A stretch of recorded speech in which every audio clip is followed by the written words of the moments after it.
खबर सिमडेगा से आपको बताएंगे, जहां कोले बेरा की टोको पानी में बीजेपी प्रदेश अध्यक्ष बाबूलाल मरांडी ने सभा को संबोधित किया। चुनावी सभा में बाबूलाल मरांडी ने अर्जुन मुंडा के पक्ष में वोट मांगते हुए कहा कि कांग्रेस और गठबंधन झारखंड और आदिवासियों के विरोधी है।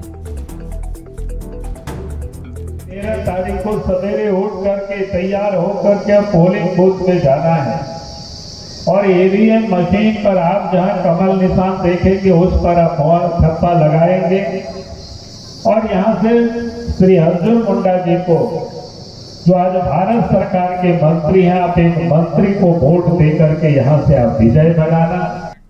और रांची लोकसभा के संसदीय क्षेत्र ईचागढ़ विधानसभा से बीजेपी उम्मीदवार संजय सेठ ने गांव-गांव घूमकर चुनावी दौरा किया। संजय सेठ अपने समर्थकों के साथ मिलकर ग्रामीणों से अपने समर्थन में वोट देने की अपील की है और इसी दौरान संजय सेठ ने कहा कि आने वाले वक्त में समस्या का समाधान किया जाएगा। 5 सालों में 5-6 बार लगातार चांडिल डैम का विषय पर संसद में हमने आवाज उठाई। कैसे विस्थापितों को न्याय मिले। खबर पलामू से, जहां लोकसभा क्षेत्र से इंडिया अलायंस से आरजेडी उम्मीदवार ममता भूया के पक्ष में चुनावी सभा की गई और सभा को तेजस्वी यादव, मुकेश सहनी और मिथिलेश ठाकुर ने संबोधित किया। मिथिलेश ठाकुर ने बीजेपी को जुमला पार्टी करार देते हुए ममता भूया को वोट देने की अपील की। मुकेश सहनी ने कहा कि आज संविधान को खत्म किया जा रहा है, हम लालू जी के विचारों को लेकर चल रहे हैं। तो तेजस्वी यादव ने ममता भूया को जिताने की अपील करते हुए बेरोजगारी, महंगाई, विकास को मुद्दा बताया। हम लोग कोई मोदी जी की बात करने नहीं आए हैं, मुद्दे की बात करने आए। मुद्दा है गरीबी, महंगाई, बेरोजगारी, विकास। आपका यहाँ कारखाना खुले, आपके यहाँ से पलायन रुके। आप पलामू की मैया, आपकी बेटी, आपकी बहन ममता भूया के पक्ष में डालकर और षड्यंत्रकारियों के षड्यंत्र को समाप्त करना है और इस देश के संविधान और लोकतंत्र की रक्षा करनी है। हम संघर्ष अपने लोगों के लिए, गरीब पिछड़ा दलित लोगों के लिए कर रहे थे, लेकिन हमको सरकार से बाहर निकाल दिया। वो सरकार से जो सरकार हमने बनाया था, अगर हम समर्थन 2020 में नहीं देते तो बिहार में मुख्यमंत्री नीतीश कुमार नहीं बनते। हमने उनको समर्थन देकर सरकार बनाया।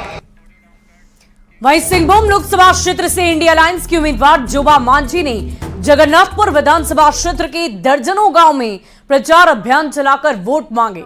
जोबा मांझी ने आरोप लगाते हुए कहा कि बीजेपी आदिवासियों और मूलवासियों को मिले अधिकार को समाप्त कर पूंजीपतियों को फायदा पहुंचाना चाहती है। 2024 के लोकसभा चुनाव में अस्तित्व और अधिकार को बचाने के दृष्टिकोण से ये बेहद महत्वपूर्ण है। में जो तीर धनुष पे आप लोग बगल पे जो बटन है उसको दबा करके अपना बहुमूल्य वोट दे करके तीर धनुष को जिताइए। बढ़ते अगली खबर की ओर, कांग्रेस नेता राहुल गांधी के एक वीडियो पर झारखंड में सियासत तेज हो गई। बीजेपी आईटी सेल के राष्ट्रीय संयोजक अमित मालवीय ने राहुल गांधी पर प्रदेश के मुख्यमंत्री चंपाई सोरेन के अपमान का आरोप लगा दिया।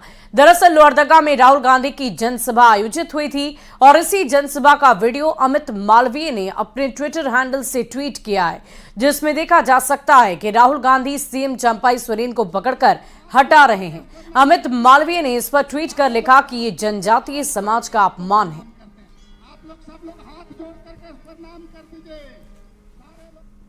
राहुल जी देखिएगा, आए हैं चंपाई दा के पीछे से उनको पकड़ के तब फिर आगे बढ़े। अरे अंधे, ठीक से देखो वीडियो। बढ़ते आगे, झारखंड में प्रधानमंत्री और राहुल गांधी जनसभाएं कर चुके हैं और अब इसी पर बयानबाजी होने लगी है। बीजेपी ने राहुल गांधी की जनसभा को फीका बताया और कहा कि पीएम की सभा में भीड़ देखकर साफ है कि देश एक मत है। बीजेपी के वार पर कांग्रेस ने पलटवार किया और कहा कि ये बीजेपी की हताशा है। राहुल गांधी जी अभी आए थे, उससे पहले मैं आपको लेके जाता हूं, भारत जोड़ो यात्रा के दौरान जब वो रांची आए थे तो एक रांची का छोटा सा मैदान, विधानसभा मैदान, वो भी भर नहीं पाए थे और जो मानव श्रृंखला बनी थी उसकी भी क्या स्थिति थी वो सभी मीडिया बंधु को पता है। सीसई में जो आए उसमें क्या था, नाम मात्र की भीड़ थी। डर, हताश, निराश हो चुकी है भारतीय जनता पार्टी 3 चरणों के चुनाव के बाद। राहुल गांधी की सभा स्वाभाविक तौर पे भाजपा की नज़रों में फीकी होगी, लेकिन जनता के नज़रों में वो उत्साहवर्धक थी। और इंडिया अलायंस के महिलाओं को सालाना 1 लाख रुपए देने के बयान पर सियासत गर्मा गई है।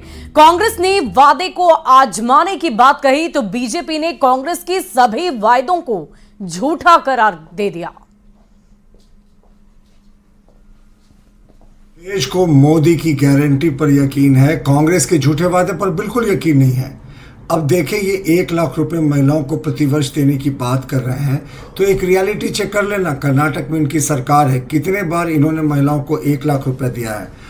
और दूसरी बात कि ये तो महिलाओं के मंगलसूत्र को छीनने वाला इनका मैनिफेस्टो था। कहते थे वेल्थ का इक्वल डिस्ट्रीब्यूशन होगा। जो गरीब महिलाएं हैं उसको हम लोग साल में एक बार उनके खाते में 1 लाख रुपया देंगे, यानी कि अगर आप जोड़ ले तो महीना में 8,500 रुपया महिलाओं को देने की बात कहे हैं। ये जो पैसे मिल रहे हैं जिसे गिनने के लिए मशीन भी थक जा रहा है, ये पैसे किनके हैं? उन्हीं गरीब महिलाओं और इसी जनता का पैसा है जो कांग्रेस पार्टी लूटने का काम कर रही है।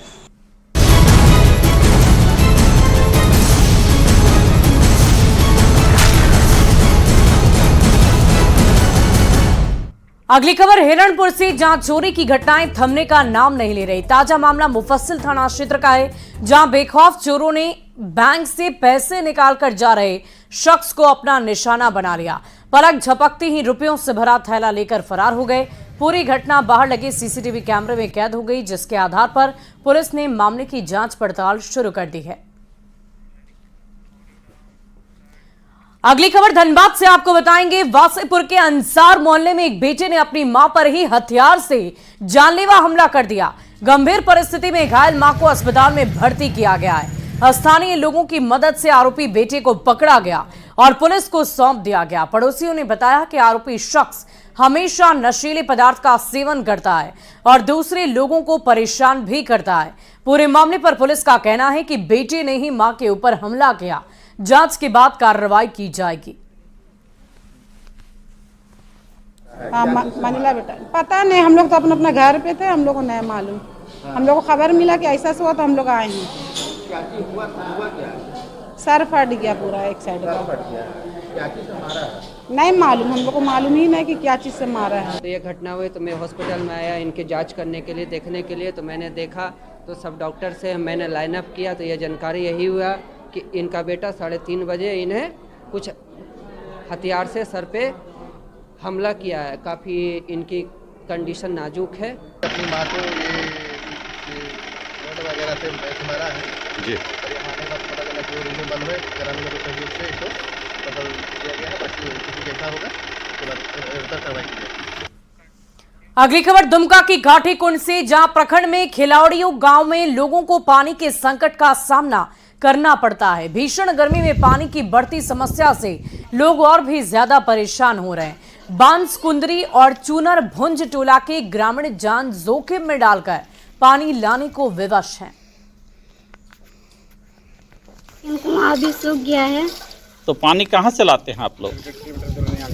2 किलोमीटर दूर से हम लोग पानी उठाते हैं माथा में ढोक के, और गिरने का भी डर है। बच्चा और छोटा बच्चा लेके भी पानी लेने जाते हैं। पानी का तकरीबन अभी 2 महीना से आने का तकलीफ है, क्योंकि पहाड़ के ऊपर हम लोग का घर है। पहाड़ के ऊपर 2 कुआं है, कुआं दोनों सूख गया है और उसमें पानी निकलता है। जो 4 बजे या 5 बजे भोर उठ पाता है तो वो पानी ले पाता है, जो नहीं उठ पाता है उसके लिए पहाड़ से जो पहाड़ उतरना पड़ता है 1.5 किलोमीटर। तो पानी का दिक्कत बहुत है, नहाना के लिए बायल पीने की भी तकलीफ है, इसीलिए हम बोल रहे हैं वहाँ बनाने से पानी नहीं सूखा है।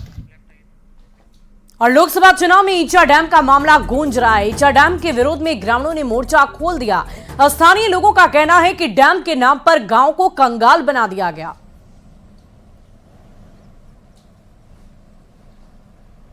हम लोग का सारे ही जमीन चला गया है, लेकिन ऐसा माने परिस्थिति में हम लोग हैं कि यहाँ सरकार तरफ से हम लोग को कोई सुविधा नहीं मिल पा रहा है। कोल्हान में जो है 86 गांव जो अपना विरोध कर रहे हैं और हम लोग भी जो है बच्चे गांव हैं, हम लोग भी डैम को विरोध कर रहे हैं और हर हाल में डैम नहीं बनना चाहिए। विस्थापित नहीं मिला है अभी, जमीन नहीं दिया हम लोग को, जमीन नहीं मिला। नहीं। अच्छा, तो ये पैसा कब मिला था भैया? आज के समय पैसा कम से कम क्या हो 84 में। मुख्य बात था, हर आदमी ने सोचा कि एक परिवार से एक आदमी अगर नौकरी को मिल जाता है, कुछ ना कुछ तो उसका परिवार सेटल हो जाएगा, लेकिन हुआ तो कुछ नहीं। ये तो क्षेत्रीय पार्टी आया, जेएमएम आया हुआ, रिक्वेस्ट हुआ, थोड़ा बहुत कुछ कर गया। रघुवंश सरकार भी कुछ काम नहीं किया है, हम क्लियर बोलते हैं। और यहाँ रुकते एक छोटे से ब्रेक के लिए खबरें लगातार जारी है।